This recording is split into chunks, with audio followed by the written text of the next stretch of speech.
Xin chào, mình là Nguyễn Hà Phương đây. Và hôm nay là ngày đầu tiên trong chuỗi 100 ngày cải thiện trình độ tiếng Anh cùng với mình. Nói về trình độ tiếng Anh của mình một chút thì cách đây 1 năm mình đã thi và có bằng B2 lúc mình học năm cuối đại học. Tuy nhiên sau khi mà tốt nghiệp ấy, thì mình không sử dụng tiếng Anh nhiều và hầu như là cũng không trau dồi khả năng tiếng Anh của mình. Thế nên bây giờ tiếng Anh trình độ của mình ở mức hết sức cơ bản. Tất cả 4 kỹ năng nghe, nói, đọc, viết đều cần phải trau dồi và luyện tập lại rất là nhiều. Đặc biệt là vốn từ vựng theo mình nhận xét là đang ở mức vô cùng hạn chế. Mình thực sự rất là mong muốn trau dồi khả năng từ vựng của mình, bởi vì từ vựng là một trong những điều vô cùng quan trọng nếu mà muốn cải thiện khả năng tiếng Anh cũng như muốn học tiếng Anh tốt hơn. Tuy nhiên là tạm thời bỏ qua những cái phương pháp học từ vựng cũ của mình, thì mình thường ghi từ ra này, ghi phiên âm này, cái loại từ đấy loại từ gì này, và ghi nghĩa của từ. Sau đó là ghi một vài ví dụ. Mình cố gắng là học thuộc cái từ vựng đấy hoặc là học thuộc cái ví dụ đấy. Nhưng mà mình gặp những cái vấn đề như là sau một khoảng thời gian thì mình sẽ rất là dễ quên từ vựng đó. Học như vậy cảm thấy rất là nhàm chán. Và cái tiếp theo nữa là dù mình thuộc từ vựng đấy, mình đọc ở trong đoạn văn mình hiểu, mình nhìn vào câu mình hiểu, nhưng mà mình nghe người khác nói, nhiều khi mình không nhận ra đấy là từ vựng mà mình biết. Và thậm chí là tệ hơn cả là mình không thể nói được cái từ vựng đấy trong cái cuộc hội thoại với người khác.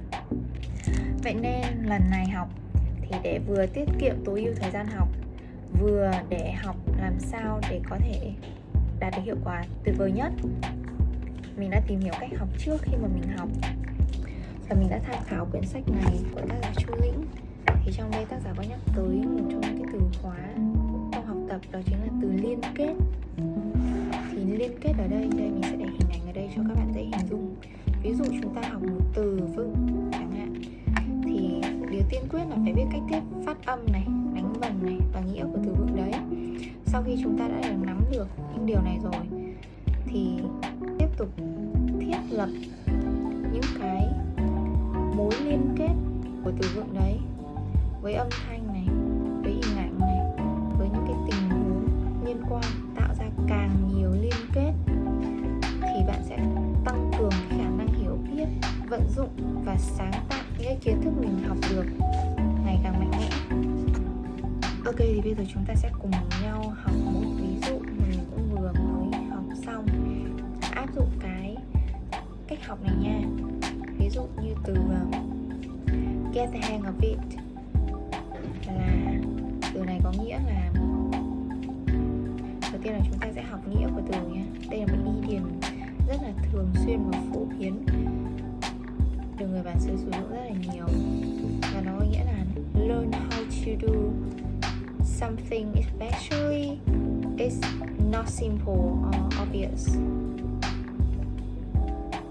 Đó, thì đầu tiên là mình nắm được về cái từ này rồi, nhưng nếu mà chỉ nắm được như vậy, viết cái từ đấy ra, viết nghĩa bên cạnh, thì mình rất là khó có thể ứng dụng từ này và nhớ từ này một cách lâu dài. Thế mình sẽ tạo ra nhiều cái liên kết xung quanh cái từ đấy hơn. Ví dụ như là get the hang of it có nghĩa là mình bắt đầu quen dần với thứ gì đấy, mình bắt đầu thành thạo một cái điều gì đấy, mình nắm được cái cách thức vận hành của cái điều đấy rồi, và điều đấy nó sẽ không quá khó khăn với mình như lần đầu mình làm nó nữa. Thì ví dụ như cái việc mà mình đeo lens chẳng hạn, cái lúc đầu 1 tháng trước mình đeo rất là khó khăn, cảm thấy rất là sợ, và đeo được rồi, tháo ra cũng là một vấn đề. Tuy nhiên chỉ sau 1 tháng thôi, mình đeo lens tháo ra rất là nhiều lần và mình dần quen với điều đấy, điều trở nên cực kỳ dễ dàng với mình. Thì trong trường hợp này mình có thể sử dụng từ get the hang of it. Mình đã quen dần với cái việc đeo lens đấy rồi và nó không quá khó khăn với mình nữa. Thì đấy, mình đã tạo ra một cái sự liên kết của cái từ này, nó liên quan đến cái đời sống của mình thì mình sẽ dễ dàng nhớ hơn. Nó diễn ra hàng ngày trong cuộc sống của mình thì mình sẽ dễ dàng nhớ hơn. Và một từ nữa chẳng hạn như là mình rất thích nhảy, và mình nhảy bài La Lisa của Lisa. Lúc đầu thì mình cảm thấy rất là khó, mình không thể nhớ nổi động tác, mình cảm thấy nó quá nhiều động tác, mình không theo kịp nhạc. Tuy nhiên sau một khoảng thời gian luyện tập đi luyện tập lại động tác đấy thì mình đã get the hang of it, có nghĩa mình quen dần với những cái động tác đấy và mình cảm thấy nó không khó khăn như lúc ban đầu nữa, mình có thể dễ dàng nhớ động tác hơn. Đó là một số những cái ví dụ trong đời sống thực tế của mình để giúp cho mình củng cố thêm cái sự liên kết với cái từ vựng này. Hoặc là bạn có thể xem những cái đoạn hội thoại ấy, mà người bản xứ người ta sử dụng những cái từ vựng này trong đời sống người ta như thế nào, tìm thêm một vài những cái ví dụ nữa và củng cố, tăng cường thêm những cái ví dụ này theo thời gian thì sẽ giúp cho bạn nhớ cái từ vựng này nhiều hơn và có thể vận dụng nó một cách tốt hơn. Sau đây thì chúng mình cũng sẽ xem một vài cái ví dụ mà người bản xứ người ta ứng dụng cái từ này trong cuộc sống người ta nha. Really great, really common expression to get the hang of something. And it really just means to learn how to do something, especially when it's not obvious or it's not simple.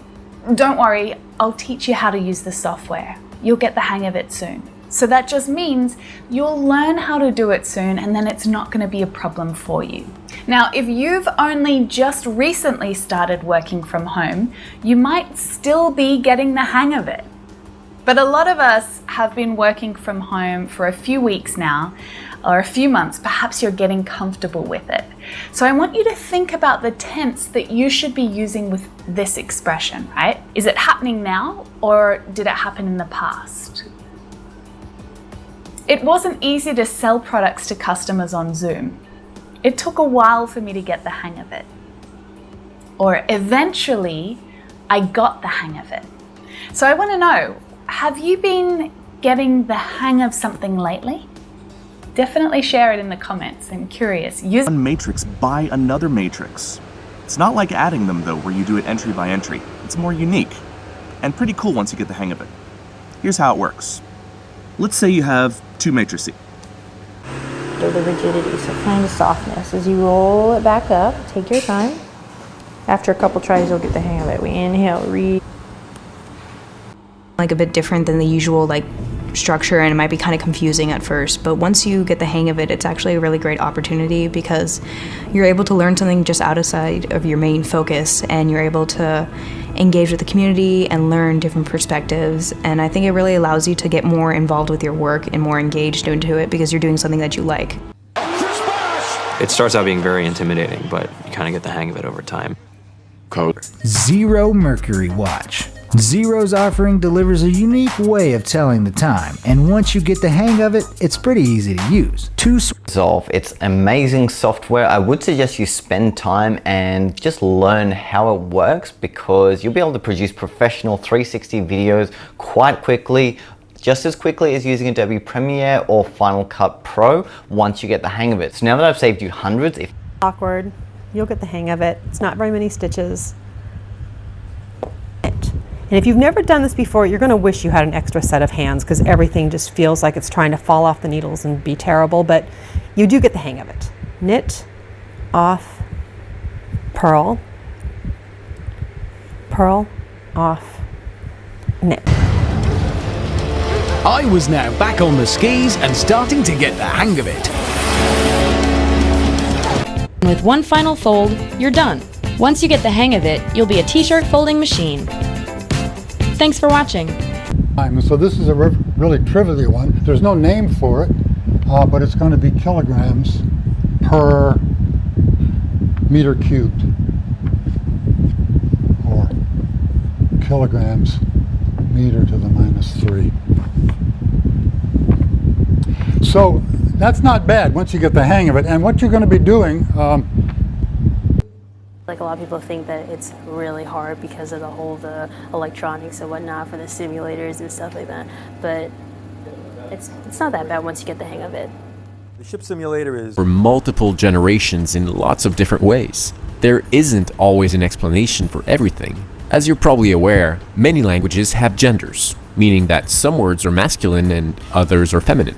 Now you might say, yeah, I've noticed that in Spanish a chair is feminine and a stool is masculine. Why is that? And I would just love to give you a precise and clear explanation. Unfortunately, the best answer I have to this question is quite disappointing, because that's the way it is. Ugh, don't you hate that? There must be a reason, right? Well, there might be some kind of reason hidden in the deep roots of etymology, but trying to understand the precise reason for everything you learn will drive you insane before you ever get to speak the language. Number 2, many expressions do not make any sense. People often make the mistake of trying to translate everything. They try to relate the language they're learning to their mother tongue way too much. Sure, many expressions do not make any sense at all, but that's okay. That's the beauty of languages. Remember that there are tons of things we say in English that are just plain weird if you think about it. The man went cold turkey. Does that ring a bell? That puzzle is a piece of cake. Now, all these English expressions may seem completely normal to you, but very strange to someone trying to learn English. You're familiar with hundreds of crazy expressions simply because you've heard them so much. If you stop trying to understand everything you hear, it will eventually sort itself out. Number 3. Native speakers will destroy their own language. When learning a new language, we're often exposed to a lot of exceptionally well-pronounced recordings. This can make it difficult to understand native speakers. Slow and precise pronunciation is obviously essential for learning, but it's not always the way native speakers speak on the street. For example, someone learning English may have learned the following phrase: "Do you want to go to Toronto?"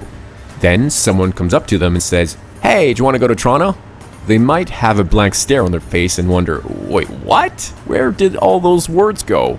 Now, for English speakers, it's completely natural to say Joanna instead of pronouncing every syllable in "do you want to?" But it's something that only becomes natural by repeatedly hearing those words together. Don't worry about it.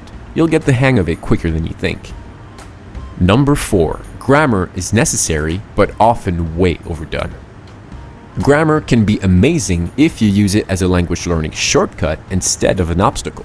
It's important to realize that grammar is simply a way to explain the structure of the language. That's all it is, really. And many apps out there do not teach any grammar or conjugation and expect you to learn everything from context. We believe that's a mistake.